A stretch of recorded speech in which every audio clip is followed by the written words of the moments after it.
Bonjour, sur ce plateau Thé Café, il est vrai que nous recevons des gens extrêmement différents de tous les horizons. Hier, c'était Julien Doré. Aujourd'hui, je ne vous en dis pas plus, mais c'est quelqu'un d'assez extraordinaire qui vient même de décrocher un record fabuleux. Allez, je ne vous en dis pas plus. Il va se présenter dans un instant. Mais auparavant, vous savez, on aime bien revenir en arrière. Surtout si vous aviez loupé le week-end dernier, Line Renaud, et puis le directeur général de Cannes, qui nous a beaucoup parlé évidemment du festival, c'est Thierry Frémaux. C'est une femme rock'n'roll. C'est Line Renaud qui est avec nous ce matin. Quelle est la résolution 2017 que vous ne tiendrez pas, vous, Line? Prendre des vacances.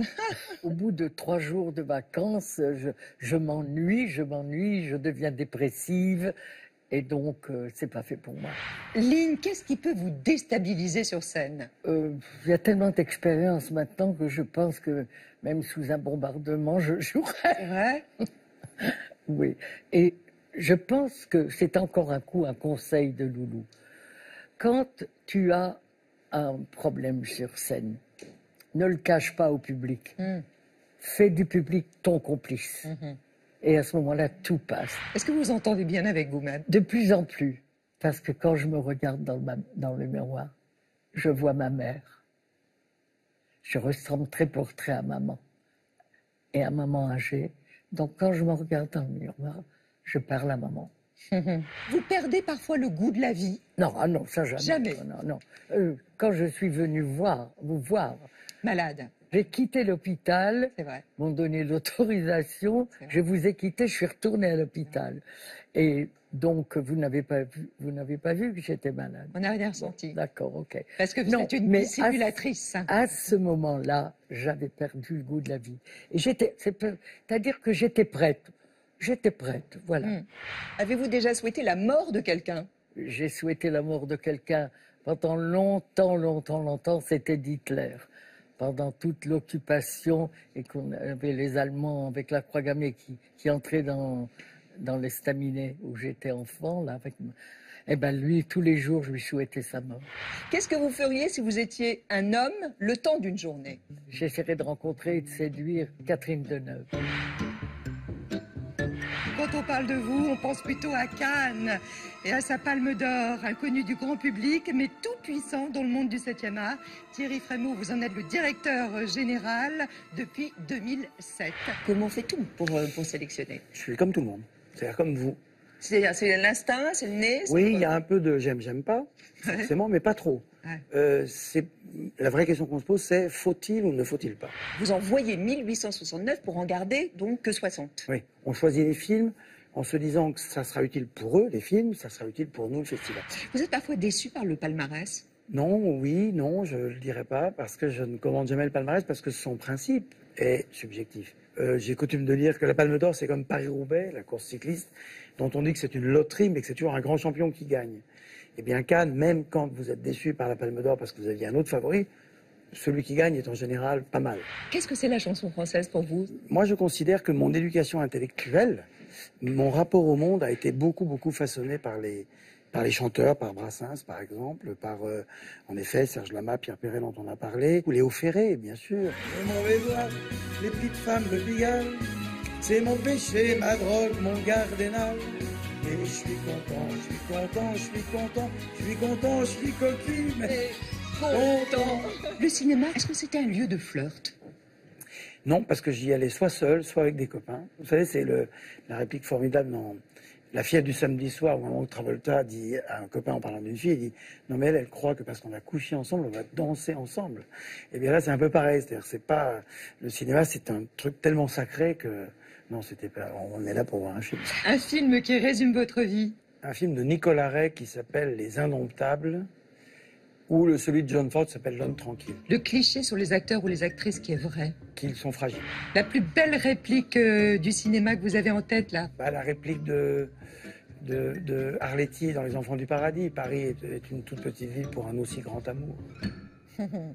Bon, qui est ce prodige? Vous allez vous présenter, s'il vous plaît. Tout d'abord, quelle est votre profession? Navigateur. Votre situation familiale? Je Je suis marié, j'ai 2 enfants. Est-ce que vous avez une obsession dans la vie? Je suis kinesthésique. J'associe des bruits à une couleur, à un chiffre, à un mouvement. Et une devise? Trouver le juste geste dans l'instant précis. Votre prénom et votre nom, s'il vous plaît. Thomas Coville. Bonjour Thomas Coville, vous venez me rejoindre. Bon palmarès de la voile française, le marin le plus rapide autour du monde. Et on vous accueille avec la chanson de Renaud. Alors, est-ce que c'est l'homme qui prend la mer ou c'est la mer qui prend l'homme? C'est la mer qui prend l'homme. Évidemment. Of course. Évidemment. il y a des surprises, vous savez, dans cette émission. Alors, vous la suivez pas toujours parce que vous êtes en mer, donc vous connaissez pas nos habitudes. Mais voilà, quelqu'un viendra nous rejoindre. Voilà, attendez-vous à tout. Voilà. Bon, mais ça va, vous êtes détendu quand même. Non, mais je trouve qu'au contraire, le cadre est très bienveillant. Bon, Et, donc ça démarre ravi de bien. cette conversation. Bon, c'est bien. Dans quel état d'esprit vous êtes un mois après votre victoire?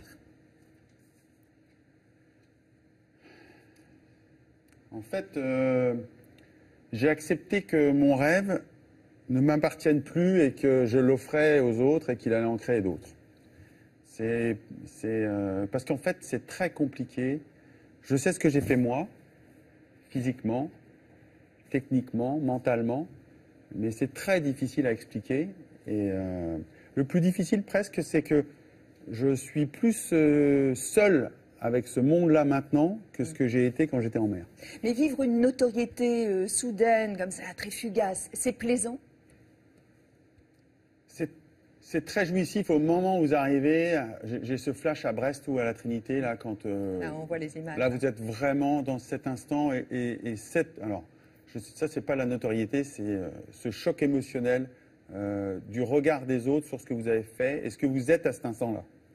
Mais vous pensez bien être accueilli de la sorte tout de même, non? Eh non, pas du tout. Alors vraiment, d'abord parce qu'on se projette pas tant que ça. Hein. On est dans un quotidien, c'est quasi monacal. Hein.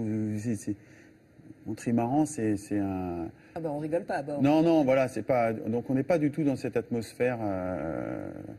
Et je me projetais pas du tout dans ce chiffre 49,3 qui a fait sourire certains et qui finalement... Vous en avez joué, hein? Oui, bah, à la fin c'était 49 tellement... jours, J'ai 3 heures. un papa juriste, c'était un pied de nez qui m'a fait rire. C'est vrai qu'on rigole pas à bord parce que voilà ce qu'on mange au petit déjeuner. Là, vous êtes dur de le montrer comme ça, parce que Il finalement... manque un peu d'eau, quoi. Voilà, en fait, en plus, on a beaucoup travaillé là-dessus. Et j'étais très fier de ça en arrivant.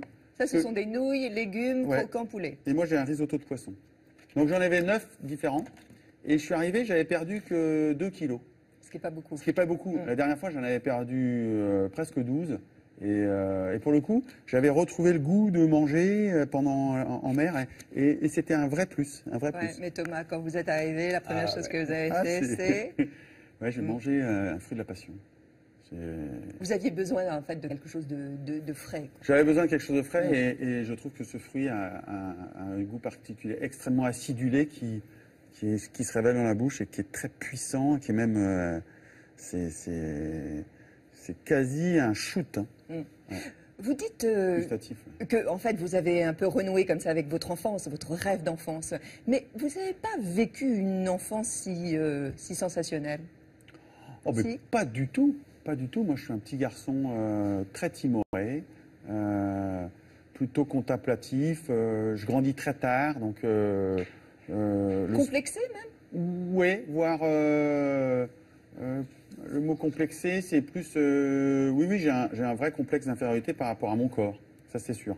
Depuis, vous avez bien compensé, quand même. Ouais, pour moi, je me souviens très bien le mouvement de main du professeur de gym en rigolant et en me raillant parce que j'allais être l'exemple qui n'allait pas réussir à lancer le poids ou le javelot.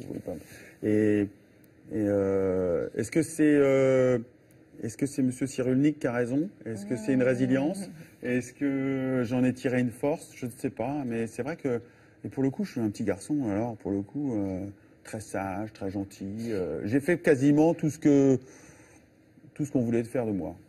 Naître en mai 68, Est-ce que ça implique une construction particulière? Je sais pas. Le 10 mai 68. En plus Le 10 mai 68. À Rennes, j'ai posé cette question à mes parents. En me disant, mais c'est quoi? Qu'est-ce qu'on peut faire? Qu'est-ce qui se passe par la tête d'étudiant quand on est le 10 mai 68? Et non, ils ont tout de suite été très clairs. C'était le fruit de l'amour, ça c'est certain. Mais pour autant, ils n'étaient pas du tout foufous à vivre mai 68. Une mère prof? Oui, c'est ça. Ouais. Ma mère était prof de français, prof d'italien. Et mon père était juriste. Et donc, voilà. Et tous les deux, ils avaient le goût de la navigation ou pas? Ils naviguaient un petit peu en croisière. Mon père s'est essayé un petit peu à la régate, mais rien de donc vraiment... plutôt du côté de Saint-Malo, en vivant à Rennes? On allait du côté de Bréa, voilà. Mais le terrain de jeu de mes parents, c'était la Manche.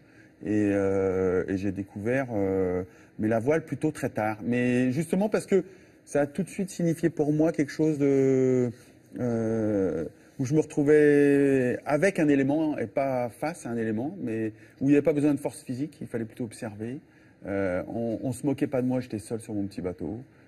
Et tout de suite, j'ai senti que j'étais... C'était votre univers? Je suis rentré dans un univers, voilà. Et quand je remettais le pied à terre, je quittais cet univers-là et plus ça allait et plus j'en étais dépendant. Et on revient à ce que vous avez dit. La mer m'a pris à ce moment-là. Et vous êtes devenu accro. Vous aviez des modèles de navigateurs? Oui, j'en avais un qui était Philippe Poupon, qui était un vrai... Et puis après, c'est les rencontres. Mais adolescent, oui, Philippe Poupon était un modèle pour moi, ça c'est certain. Et à quel moment vous avez pris conscience que ça allait devenir vraiment votre passion? Pas votre métier, une vraie passion, un sacerdoce même. C'est très très précis pour moi ce souvenir, très très précis. Je suis préparateur de Laurent Bourgnon, qui est parti, qui est parti... Qui est décédé. Ouais.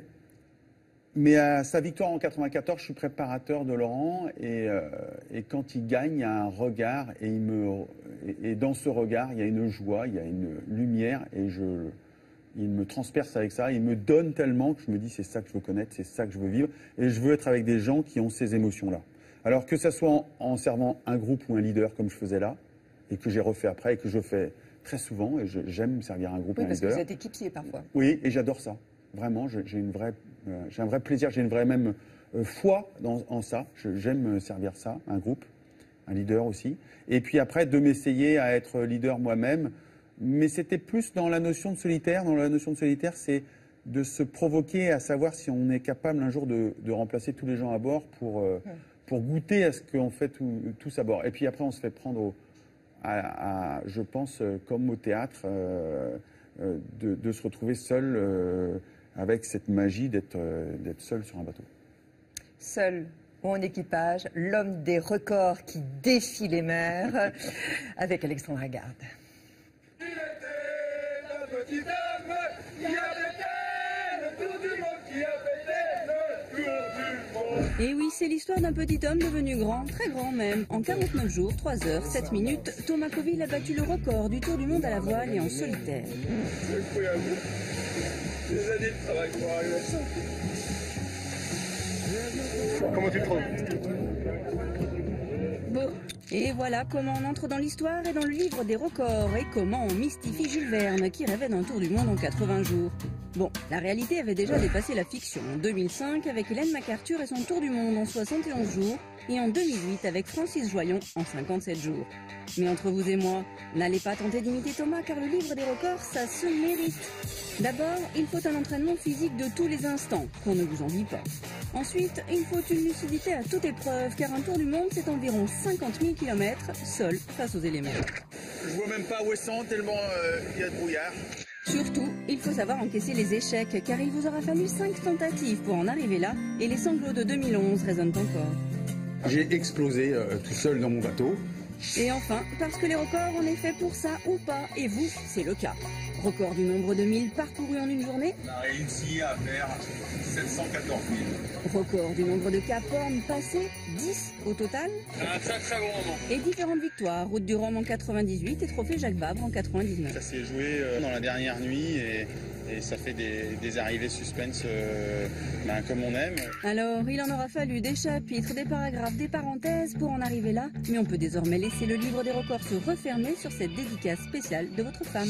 J'avais vraiment l'impression que là, on fermait un livre et qu'on mettait un happy end. C'était complet. Elle était là, votre femme, et on a vu aussi un de vos fils. Oui, Ah. j'ai un fils et une fille. Voilà. Alors Jeanne est aux États-Unis, et donc du coup elle n'est pas revenue pour l'occasion. D'ailleurs, je l'ai eu le soir et c'était une très très belle conversation. Et elle me dit, j'ai fait le choix de ne pas rentrer parce que tu m'as appris qu'il fallait être libre et j'ai senti que j'étais libre d'avoir fait ce choix de partir 1 an étudier aux États-Unis. Elle a 16 ans. Et quand elle m'a dit ça, je me suis dit, c'était gagné, quoi. C'était quel cadeau merveilleux Vous qu'elle. lui avez transmis quelque chose Ouais, voilà. de fort. C'est difficile d'avoir cette perception-là et puis de dire transmettre sans qu'il reproduise. Donc elle reproduit son voyage et par contre elle a Et son compris ça. indépendance. Voilà. Ouais. La mère, c'est une amie pour vous, Thomas, ou c'est une ennemie? Ah non, c'est clairement une amie. Alors forcément, de temps en temps, c'est quelque chose qui dépasse.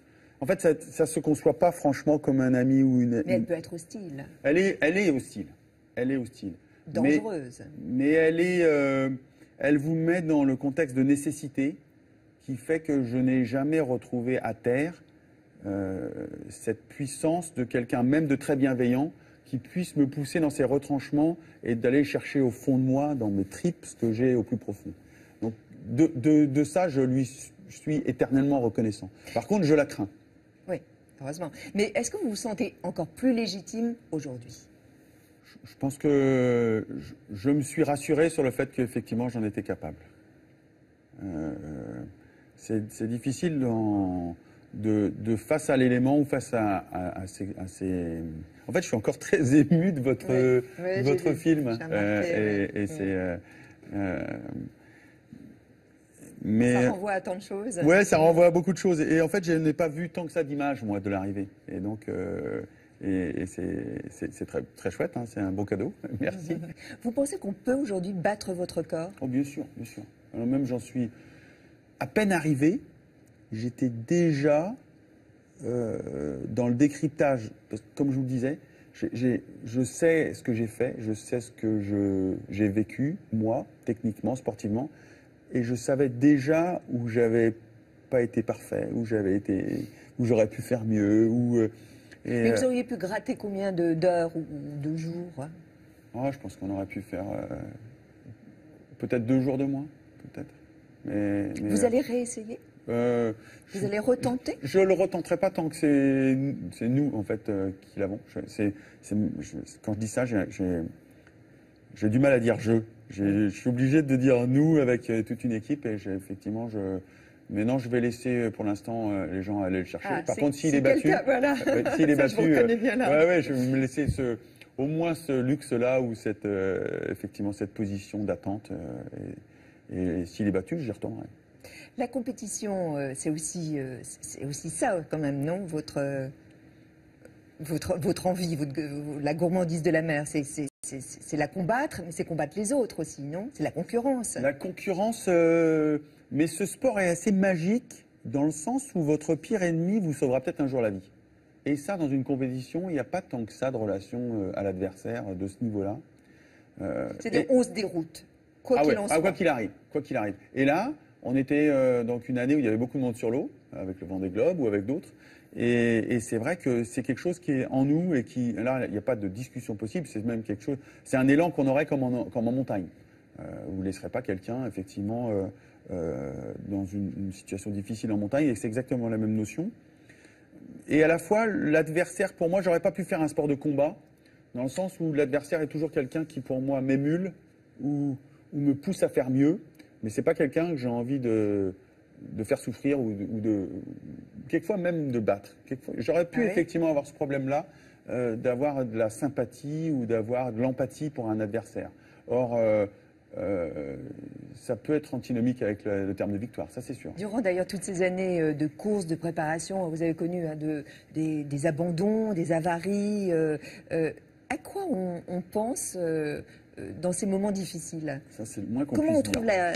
la niaque? C'est le moins qu'on puisse dire que... En fait, c'est ça. Hein. Moi, c'est l'histoire d'un homme qui tente, qui rate, qui se relève, qui retente, qui échoue, qui se remonte. Et puis à un moment... Mais on n'est pas épuisé?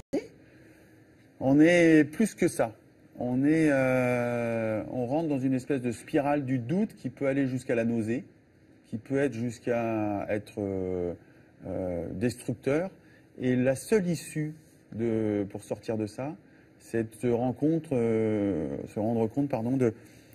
l'issue ne viendra que si on arrive à s'ouvrir aux autres. Et c'est vrai que l'éducation pour ça, juive chrétienne, n'est pas toujours facile. Cette fameuse Gnotis automne, connais-toi toi-même, il faut trouver en soi la force toute puissante. Eh bien non, j'ai eu cette chance d'être entouré, par un partenaire, mais aussi par une équipe et puis par une famille qui m'a aidé à trouver cette voie. Par contre, j'ai mis du temps. C'est là où je voulais être reconnaissant qu'ils aient été aussi patients avec moi, d'avoir attendu aussi longtemps pour que je trouve cette clé et mentalement monter cette boule de Sisyphe et puis arriver à la tenir en l'air. Vous avez frôlé la mort plusieurs fois, notamment en 2014, hein, c'était sur la route du Rhum, quand vous heurtez un cargo. Ouais, hein. ouais. Là, les images, j'imagine, quand je vous en parle, doivent jaillir, très certainement, avec une blessure à l'intérieur, parce que vous dites, alors là, moi, ça m'a étonné, vous dites, j'ai culpabilisé. Ouais. En fait, c'est le premier travail que j'ai fait quand je suis arrivé à Roscoff, après cet accident qui ressemble à un accident de voiture grave. Vous prenez un cargo dans la figure, c'est comme si vous avez pris un smirmorque en moto. Lui, il ne vous voit pas. Il ne me voit pas, et moi je le vois au dernier moment, il se déroute, mais le choc est violent. Et en fait, j'avais cette culpabilité d'être dans le bon timing, au bon moment pour cette compétition qui était la route du Rhum, qui me relayait à Laurent Brognon, dont j'ai parlé tout à l'heure. Donc il y avait une affiliation et un alignement qui était important pour moi. Et j'échoue là, et je portais en moi cette culpabilité de tout ce que toute mon équipe, tous les gens qui sont autour de moi avaient mis en moi pour y arriver, et ça a été très difficile. Et d'ailleurs, quand j'ai commencé à en discuter, on m'a posé cette question terrible: à quoi te sert cette culpabilité? Ça, c'est votre coach qui vous l'a l'a dit. Ouais. C'est une C'est néo-zélandaise. ouais. Ça a été sa première question. Et j'ai trouvé cette question à la fois terrible et à la fois magique de dénouement, parce que finalement, quand vous posez cette question et que vous réalisez que c'est vous qui créez la culpabilité et pas l'autre, donc vous en avez toute la portée, donc, et que on s'en libère. On s'en libère, et en comprenant finalement cette culpabilité qu'on crée, elle remplace quelque chose en soi. Et c'est quoi ce quelque chose? Et quand on trouve ce quelque chose, et d'un seul coup, vous vous sentez d'une légèreté, et là, c'est fabuleux. Direction la Trinité-sur-Mer, en Bretagne. Alexandra Garde et Patrick Soquet ont eu le privilège de monter à bord de votre bateau, Thomas. Bonjour. Je pense que j'en ai fait des milliers, des tours du monde sur les cartes ou sur les planisphères ou sur des globes. C'est ça qui a sûrement démarré l'imaginaire. Je le porte en moi, c'est vraiment dans mon ventre. Hein. C'est quelque chose qui résonne, qui à la fois me fascine, à la fois me construit. J'aime bien naviguer sur à peu près tout. J'ai pas besoin d'être forcément sur un trimaran pour éprouver du plaisir d'être sur l'eau. Le bateau, il fait 21,50 m de large, et c'est ça qui fait sa puissance. Et sa sécurité, c'est les 31 mètres de long. Le mât fait 35 mètres. Et moi, je suis tout sauf un super-héros. Je suis pas du tout à l'aise dans l'eau. Je nage comme un caillou. Et monter dans le mât, ça m'est arrivé 3 fois, là. Je fais pas le malin. J'aime bien le mot pugnace. Vous lâchez jamais? Non. Mais pour tout ou juste pour la voile? Non, pour tout. Je Je pense qu'au tout départ, quand j'ai choisi de faire du multicoque, c'était une attirance esthétique. Je prends un plaisir incroyable d'être entre l'eau et l'air. J'ai des souvenirs de rester sur la même vague pendant des heures et d'être juste. C'est presque la recherche du geste parfait. C'est effectivement là où je passe vraiment beaucoup de temps et c'est là où ça peut devenir très physique. Je buvais entre 7 et 8 litres d'eau, tellement je transpirais dans chaque manœuvre. Et en fait, à chaque manœuvre, je suis trempé. Les derniers tours du monde que j'avais fait, je perdais jusqu'à 12 kilos. Là, j'ai perdu 1,4 kg. La bouilloire, c'est vraiment l'objet du quotidien parce qu'avec le lyophilisé, en fait, je fais chauffer de l'eau et après, voilà, c'est la seule chose.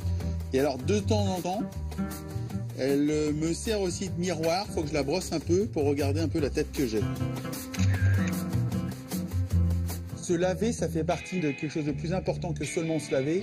Ça me permet de me jauger et me juger de l'état psychique dans lequel je suis.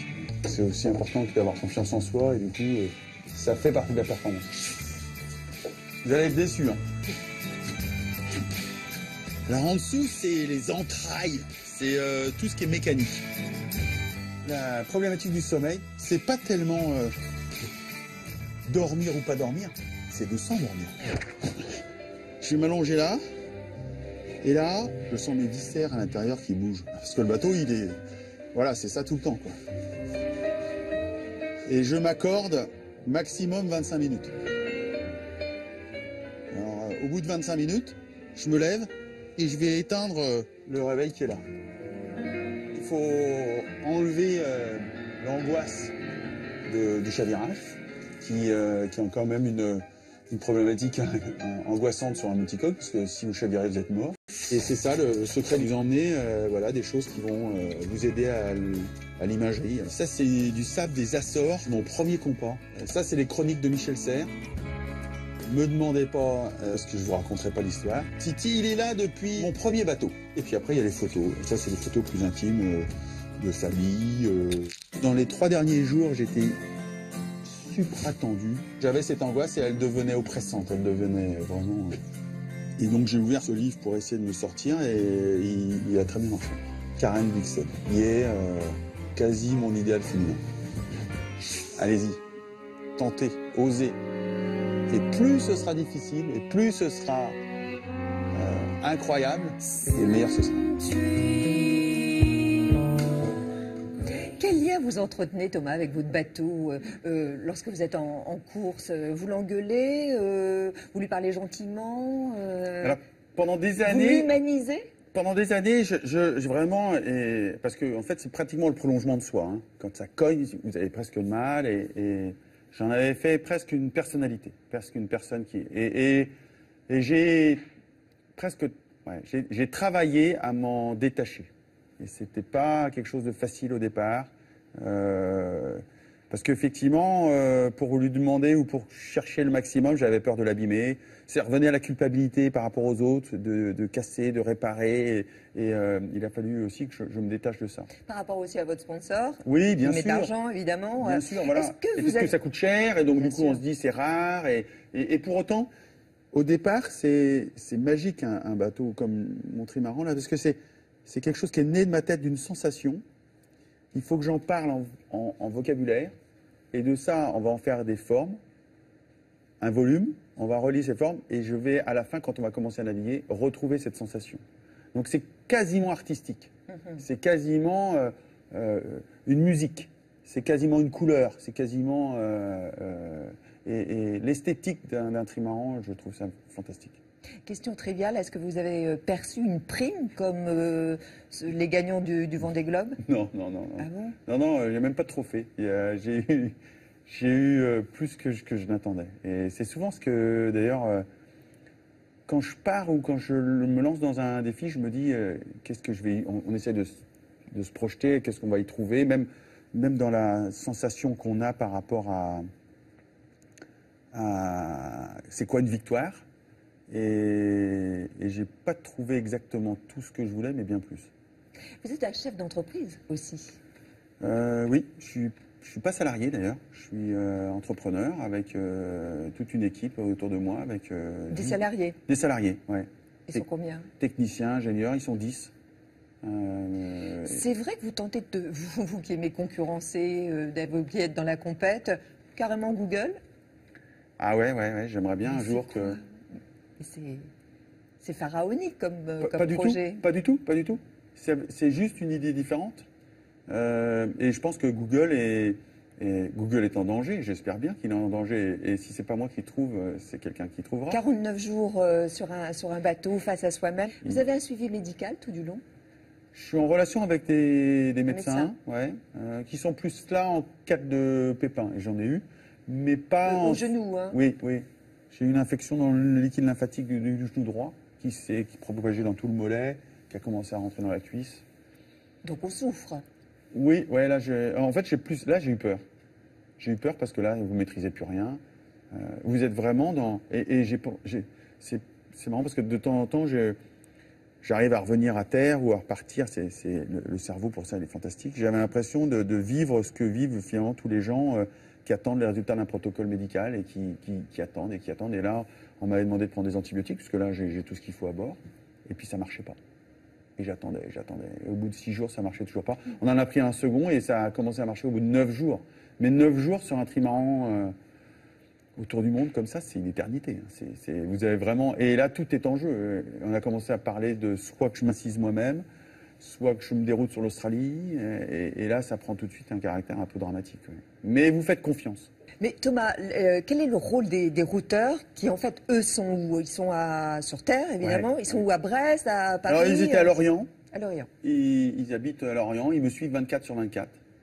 Eux, ils font une formidable partie d'échecs, à l'aveugle.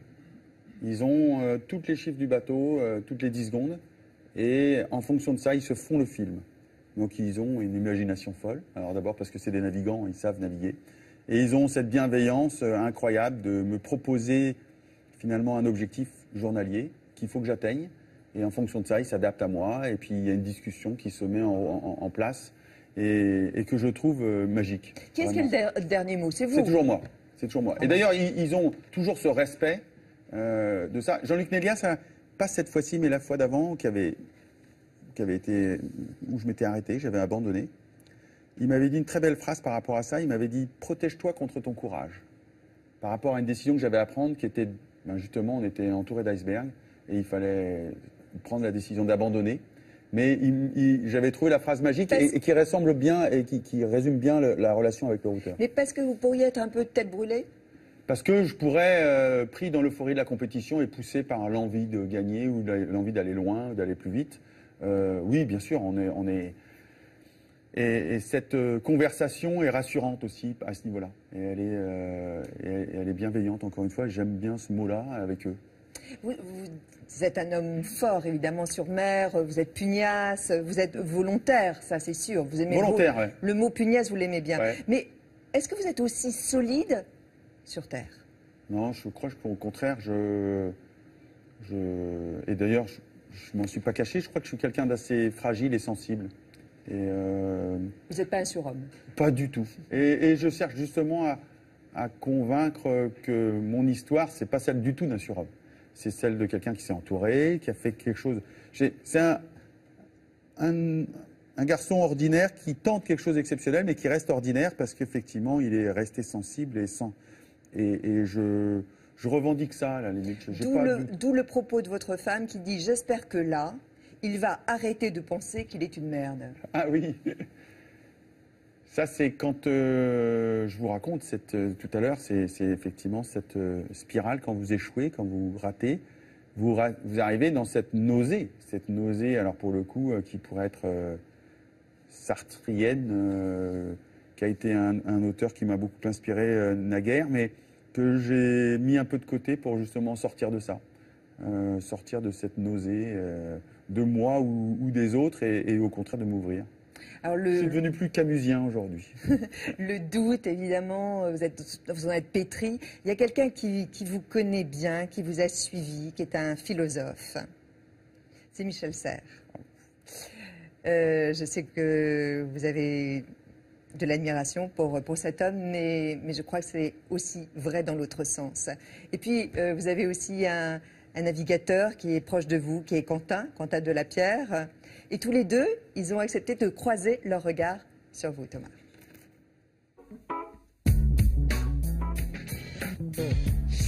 Tout se passe comme si j'avais un petit peu fait le tour du monde avec lui, vous voyez. Et alors, évidemment, une aventure pareille, même si on l'a fait spirituellement, c'est quand même extraordinaire, ça. Bon, je n'ai pas battu le record, mais j'étais un peu avec lui, voilà. J'ai toujours pas compris pourquoi il faisait du solitaire, parce qu'il adore discuter, et quand on fait des navigations en configuration solitaire, il a du mal à pas discuter de tout et de rien, ou du bateau, ou de la perf. Il a tout le temps besoin de discuter, donc moi je me suis toujours demandé pourquoi il faisait du solitaire. Il n'y a rien de plus fascinant que la mer, vous voyez, parce que, vous savez, il y a que trois choses qui sont intéressantes. C'est le désert, la haute montagne et la haute mer. C'est-à-dire des endroits où on ne peut pas habiter. Physiquement, il est complètement anormal. Je vais pas dire son âge parce que je vais m'en prendre une, mais à son âge, je pense qu'il y a beaucoup de sportifs qui aimeraient avoir sa condition physique. Le courage, on peut l'avoir pour des petites choses, mais là, c'est quasi de l'héroïsme. C'est-à-dire, il ne faut pas oublier qu'il est seul dans son bateau géant. Par conséquent, c'est plus que du courage. Je sais pas si c'est un super-héros, mais en tout cas, c'est un exemple à suivre sur pas mal de points. Je pense qu'il a l'expérience la plus incroyable dans la course au large en France et qu'il peut encore douter, quoi. C'est hyper paradoxal. Et si vous ne doutez pas, vous êtes un imbécile.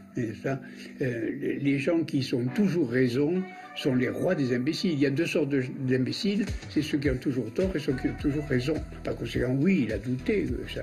Je ne doute pas qu'il ait douté. Savoir ce que lui, intrinsèquement, il est capable de donner, c'est vraiment ce qui l'intéresse. Marquer l'histoire, mettre son nom sur un truc, il s'en contrefiche. S'il était vaniteux, il n'aurait pas réussi. Les vaniteux sont des gens creux et par conséquent, ils ne font jamais rien de vraiment extraordinaire. Pour faire quelque chose d'extraordinaire, non, il ne faut pas être vaniteux. Peut-être orgueilleux. Il faut avoir de l'orgueil pour faire ce qu'il fait, sinon il passe au sang et il arrête tellement c'est dur. Continue, oui, continue. Continue à nous éblouir.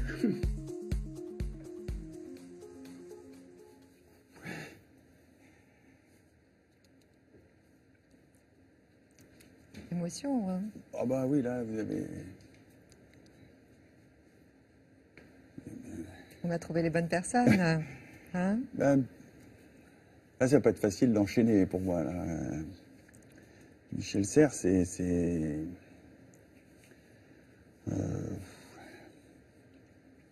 je pense que c'est la petite voix du petit garçon du départ. Quoi. Donc c'est très profond pour moi, Michel Serres. Hein. Je le lui ai dit il n'y a pas très longtemps. J'ai eu l'occasion et cette chance-là d'avoir une conversation téléphonique. Là. Donc là, de voir ça, c'est incroyable. Alors, c'est vrai, le mental, on en parle beaucoup. Hein, on sait bien qu'il n'y a pas évidemment que le physique. Et alors, ce qu'on ne savait pas, en fait, c'est que vous utilisez ce qu'on appelle la proprioception. Voilà. Ouais. C'est ça ? Ouais. Alors, la proprioception, on explique un peu aux téléspectateurs. C'est une planche ? Ouais, c'est un rondin. Regardez, il y en a une, là, voilà. Ah bah oui, voilà, c'est ça. Ouais. Alors moi, j'ai un rondin. Et alors, est-il vrai que vous lisez des poèmes ? Alors, quel est l'intérêt ? Expliquez aux téléspectateurs. Alors déjà, moi, Trimaran Sodebo, quand j'essaie de l'expliquer à des enfants, je leur dis c'est un grand skateboard. Et effectivement, parce que c'est tout le temps en mouvement avec les vagues et tout. Donc, parce qu'en dessous, il y a une bulle. Voilà, c'est ça, c'est un rondin. Alors moi, c'est souvent un rouleau avec une planche, mais là, ça peut être un rondin. Mais quel est l'intérêt ? C'est de faire travailler tous les petits muscles, tous les petits tendons, et puis de faire travailler à la fois le bassin, les épaules et tout en même temps. Et alors après, avec François, le préparateur physique avec lequel c'est peu importe l'un ou l'autre. Habituellement, c'est plus lui qui me lit un poème, et soit moi, après l'avoir entendu 2-3 fois, je le récite, ou je compte le nombre de U, de O, de E qu'il y a dans la phrase ou dans le chapitre. Et donc ça pour faire travailler quoi ? La concentration. La concentration, voilà. On le tente ? Allez, on le tente, ouais, si vous voulez. Ouais. Du coup, c'est en direct. Alors, je vais vous en trouver un. Donc là, vous êtes tout le temps en mouvement et à la fois, il faut être capable de se concentrer sur autre chose. Sur autre chose, voilà. Mais en fait, vous retrouvez la mer, là, non ? En fait, voilà, je me remets en situation. Ouais. Et après, une fois que je suis en mer, c'est pas quelque chose qui effectivement devient. L'entraînement finalement c'est ça, hein. C'est de recréer le plus proche possible les conditions de mer. J'essaie de trouver celui que je. Les deux, trois vers. 2-3 vers, ouais. Encore une aube au large du Groenland, baleine beuglante dans la mer glacée et le vaste ciel qui retentit de vent. Une fois encore, j'ai senti dans mon crâne cet espace comme une ivresse. Mais cette ébriété-là était plus froide et plus claire que celle qui sort d'une cruche. Bon, c'est bien, on aura appris quelque chose, on va le tenter. C'est pas simple, hein. Non, c'est pas simple. Ça paraît comme ça très facile, mais c'est pas simple du tout. Ouais. Thomas, on a voulu vous faire une surprise, une autre surprise. Ah ouais, là... Je sais qu'il y en a déjà eu quelques-unes. Pour aller plus haut que ça va pas être facile. Alors, il y a quelqu'un qui est sur ce plateau, qui est en silhouette pour le moment. Je voudrais en fait que vous posiez 3 questions. 3 questions fermées, la personne va répondre par oui ou par non. Alors, pour tenter de découvrir son identité. Première question, qu'est-ce que vous demanderiez afin de savoir qui c'est? Est-ce que c'est un homme ou une femme? Déjà. Alors, un homme? Vous êtes un homme ou... Alors, non, allez-y, dites-moi parce que c'est moi qui... Vous êtes une femme? Non. Non. C'est un homme. Ok. Ensuite, pour essayer d'en savoir plus... Est-ce que je le connais, forcément? Oui. Moi, j'ai vu la silhouette. C'est Jacques? C'est Jacques Gamblin qui est sur le plateau de Thé ou Cassé. Bonjour Jacques. C'est lui. On a fait très fort. La silhouette. Très fort. Comment ça? T'as vu la silhouette? J'ai vu ta silhouette, je t'ai reconnu le ton visage. profil. Ouais. Parce que j'étais comme ça. Ah bah, j'y parle. Tu m'as reconnu. Il est quand même ça. pas possible. Il est avec l'ombre. Mais alors là, Bonjour Jacques. Pardon. Est-ce que vous vous êtes vus depuis votre arrivée? On s'est vu un soir. Nous avons dîné chez moi un soir. Alors, maintenant Jacques, je voudrais que vous m'expliquiez. Vous l'avez suivi comment durant ces 49 jours? Ah ben, pas à la nage.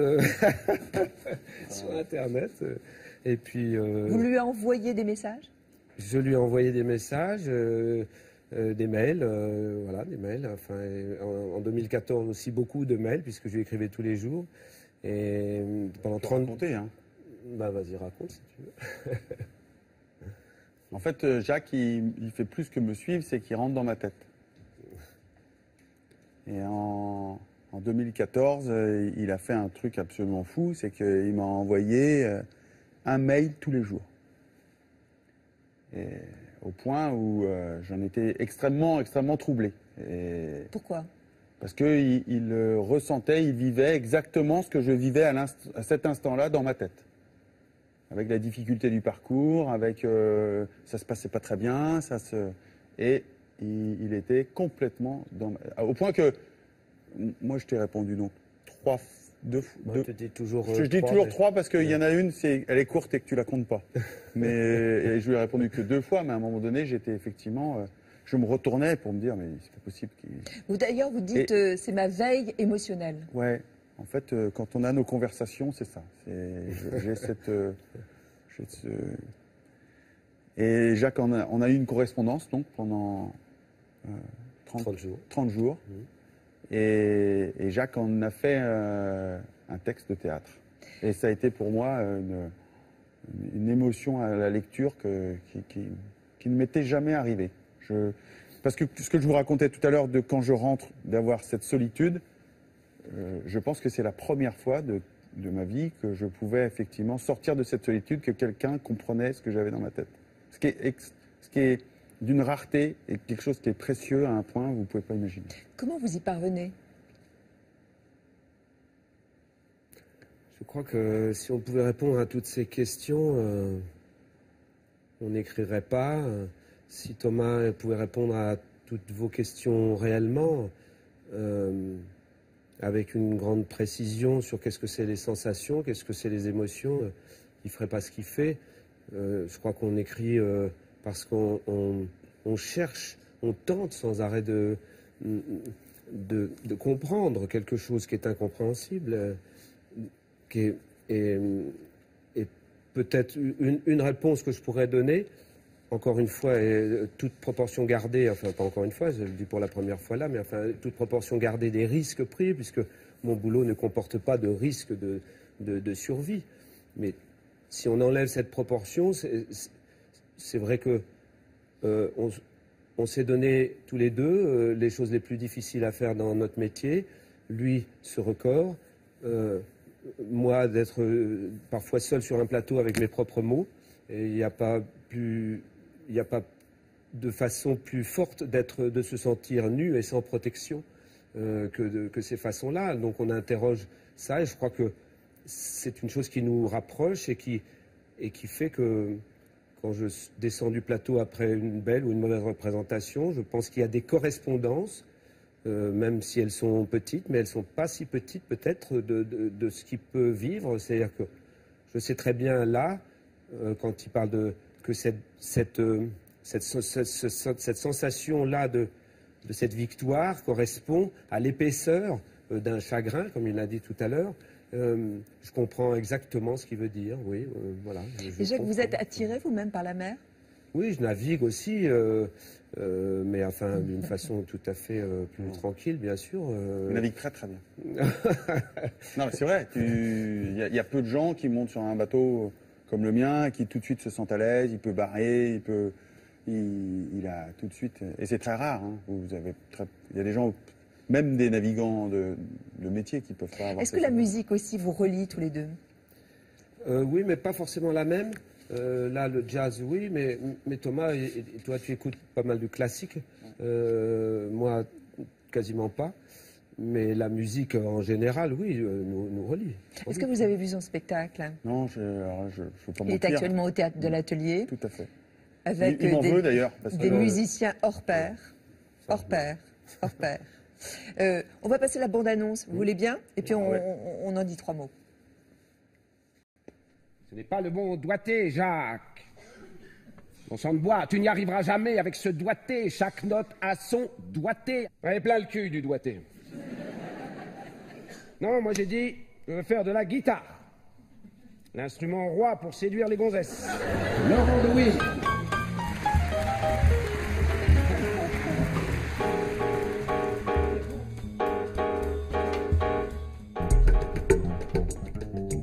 Allez, dis-moi, le sax et baryton, trombone à coulisses, la trompette à piston, les congas en peau de phoque, contrebasse, charleston, tom basse, tom médium. Allez, dis-moi, qu'est-ce que tu aimes chez un homme? Jacques, au Théâtre de l'Atelier jusqu'au 4 février. Hein. Après, vous partez en tournée. Ce que le jazz fait à ma jambe, qu'est-ce qu'il fait? Qu'est-ce qu'elle fait à ma jambe? Ouais.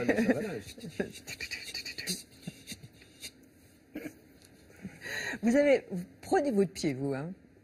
Dans ce spectacle? Ah ouais. Ah ben c'est monstrueux. Ah oui, vous l'avez vu. Mais oui. Ouais, c'est monstrueux comme je prends mon pied. Oui. Mais c'est surtout ce qui est important, c'est que ça se transmet. Hein, parce que si je prenais mon pied tout seul, faudrait arrêter tout de suite. Non, je crois que les gens sont très heureux. Ça transmet quelque chose de fort. Hein, c'est bien, c'est bien. Le projet là, d'écriture, puisque vous avez écrit, ça pourrait être un projet en commun? Alors, c'est un projet en commun, puisqu'il y a 30 lettres et deux de Thomas. Donc Mais avec Thomas sur scène? Ah non, Thomas ne sera pas sur scène. Je ne serai pas en course avec lui, comme il ne sera pas sur un plateau avec moi. C'est exactement ça. Chacun son métier. Il est sur sa scène comme moi, je suis sur le trimaran. Je lui proposerai pas de faire une course en double et il me proposerait pas de faire... un duo au théâtre. Un duo en écriture, ça pourrait se faire. D'écrire un livre ensemble, ça pourrait se faire. Parce que Thomas, il a une plume absolument magnifique. Magnifique. Les gens pourront le constater dans le spectacle. Mais non, pas jouer. Moi, je me sentirais pas du tout légitime. Vos valeurs, à tous les deux, sont semblables. Sur quelles valeurs vous vous retrouvez, tous deux? on est des acharnés, des passionnés, des perfectionnistes, des obsessionnels. Tous les deux extrêmement fragiles et on a une émotion palpable chacun dans ce qu'on fait. Et comme effectivement, je pense qu'on va chercher notre énergie dans l'émotion, ça, effectivement, on a trouvé chacun à un moment donné quelque chose qui représentait notre singularité. Et dans un record, ce qui est magique, c'est ça, hein, c'est qu'à un moment donné, vous êtes le seul à avoir fait 49 jours, 3 heures, par exemple. Et quand Jacques, il écrit, il produit et joue, il est le seul. Et à avoir écrit, joué ce qu'il est en train de faire. Et je crois que là-dessus, on a cette vraie même passion de ça. Je crois que c'est très fort entre nous. Ça donne une liberté terrible. Ça donne une liberté et une force terrible de vivre comme ça. Puis je crois qu'on aime tous les deux quelque chose qui est le beau, mais le beau dans le sens le vrai, la vérité, une recherche de vérité. Quand on se parle, ça transige pas, quoi. On se dit ce qu'on doit se dire. Même des choses désagréables? Ça peut. Oui, ça peut. On les dit pas de façon désagréable, mais on les dit parce que si on dit pas des choses qu'on pense vraiment, qui sont pour emmener l'autre vers un terrain qu'on juge bon pour lui, si on fait l'économie de ça, alors elle est où l'amitié, elle est où l'amour, si on n'est pas capable de ça? Ça passe par la sincérité. Ben oui. Et que par là? Je parle pas de la franchise qu'on appelle la sincérité des imbéciles. Non, mais la vérité, une recherche de ce que c'est une vérité, même si elle est provisoire, mais quelque chose qu'on va aller chercher, qu'on va aller débusquer. Là, à l'arrivée à Brest, quand il est là, l'intensité du regard de Jacques, elle est terrible. Elle est terrible, mais elle est merveilleuse. Hein, mais il rentre à l'intérieur il traverse. Et ça, c'est encore une fois, on aurait envie de dire un tour du monde juste pour un regard, quoi. Que ce soit celui de Jacques, que ce soit celui d'Eliott ou les gens. C'est vrai qu'il y a des moments qui justifient tout. Il faut dire qu'il a un bon regard aussi. Ouais. Merci Jacques, merci d'être passé sur le plateau de Thé au Café. Au théâtre de l'Atelier jusqu'au 4 février, après en tournée. Vraiment, ne ratez pas ce spectacle parce que vous êtes avec des musiciens extraordinaires. Absolument, merci. Ciao, bientôt. Thomas, on a un exercice dans l'émission. Merci Jacques. Ça s'appelle le dos à dos. Vous allez y goûter.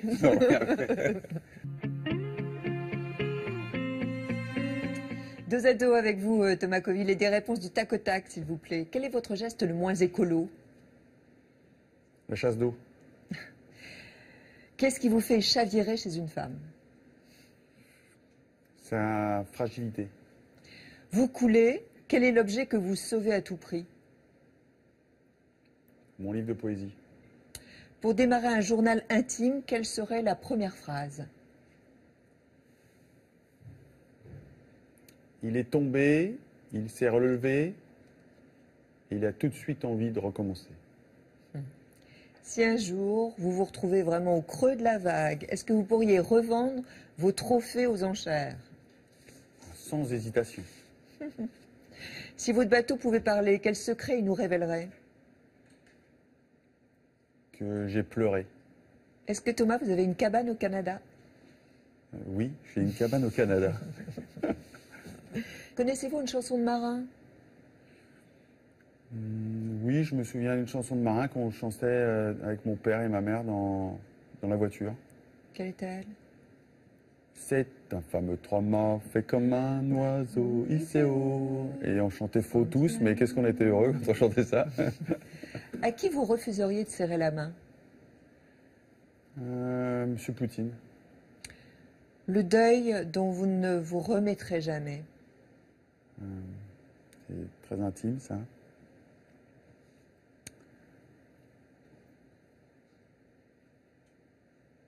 Celle de ma mère. Avec qui vous aimeriez vous retrouver coincé dans une cabine de bateau? Un petit fantasme? Un petit fantasme. Juliette Binoche? Si vous étiez ministre Meryl des Sports. Ah ouais. Meryl Streep. Ouais. D'accord. Oh. Ouais, excusez-moi. Si vous étiez ministre des Sports, quelle serait votre première mesure? De faire parler les philosophes et moins les sportifs. La figure historique en laquelle vous aimeriez être réincarné? Celui qui m'inspire le plus aujourd'hui, Obama. Qu'est-ce que vous feriez si vous étiez une femme le temps d'une journée? J'essaierai des culottes et des soutiens-gorge. Quel épitaphe vous aimeriez voir inscrit sur votre tombe? Il était libre. Quel est le sens dont vous ne voudriez surtout pas être privé? Le toucher. Le fond d'écran sur votre smartphone? Ma fille qui tire la langue avec une de ses cousines. Et une chanson qui vous rend joyeux? Lou Reed. Laquelle? J'ai The Perfect Day et Walk on the Wild Side, comme vous voulez. On le savait, ce sera la dernière. C'est bon, ça pour finir avec ça.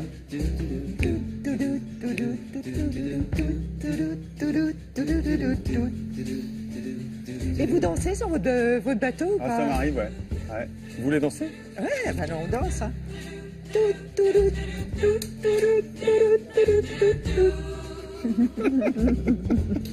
Allez, on est sur le bateau. Ça vous apprendra, c'est vous qui m'avez de me surprendre. Donc, allez, on danse. Bon, vous dansez avec nous. Merci beaucoup. Non, c'est bien, c'est un bon choix. Hein. Oh, c'est bien, on va l'avoir toute la journée dans la tête. Non, c'est très bien. Ouais, j'aime beaucoup. Ouais. C'était bien. Merci.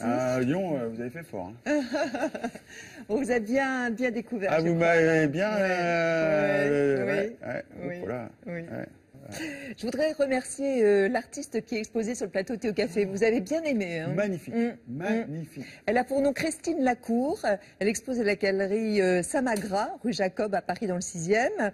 Elle tente de traduire, dit-elle, l'atmosphère des grands espaces maritimes, la force, la beauté des éléments. Et je pense que ça correspondait tellement en fait à votre univers. Il y a une lumière dans cette peinture. Magnifique.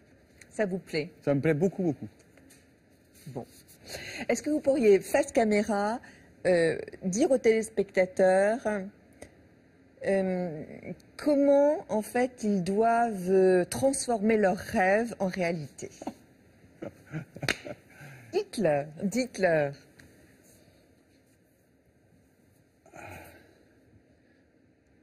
En fait, il faut jamais laisser qui que ce soit vous dire qu'un rêve n'est pas réalisable. Et à partir de ce moment-là, vous le portez en vous, vous l'avez dans votre ventre, et il n'a pas d'autre choix que de sortir et de le réaliser. Et ça peut être tous les rêves ne sont pas difficiles, tous les rêves ne sont pas compliqués, mais ils sont tous réalisables. La semaine prochaine, on recevra samedi à partir de 10h pour ce nouveau Thé au Café, la chanteuse Imani qui a beaucoup de talent. Et puis le lendemain, le professeur René Friedman. Alors on parlera, il est spécialiste de l'infertilité, il en parle très bien avec beaucoup d'humanité, c'est un grand bonhomme et ça va être très très intéressant. Portez-vous bien. Merci, vous aussi. Hein? Ouais. Bon, vous embrassez tout le monde en Bretagne? Oui, mais je ne manquerai pas. Vous êtes la bienvenue. Bon. Parce que, en fait, ce qui me... Bon, on y va tous. Hein. Ouais. Hein, vous êtes êtes d'accord? pouvez venir quand vous voulez. Hein. Il y a de la place, le trimaran, il est assez grand. Ok. Mais il y a aussi... on invite aussi les téléspectateurs. Allez, passez une très très bonne semaine. Soyez heureux, portez-vous bien. Et puis, merci d'avoir été présent, Thomas. Au revoir, à samedi prochain. On fait un petit selfie ensemble. Et l'émission, elle est rediffusée. Bah, vous savez, hein, je vous le dis à chaque fois, elle est rediffusée.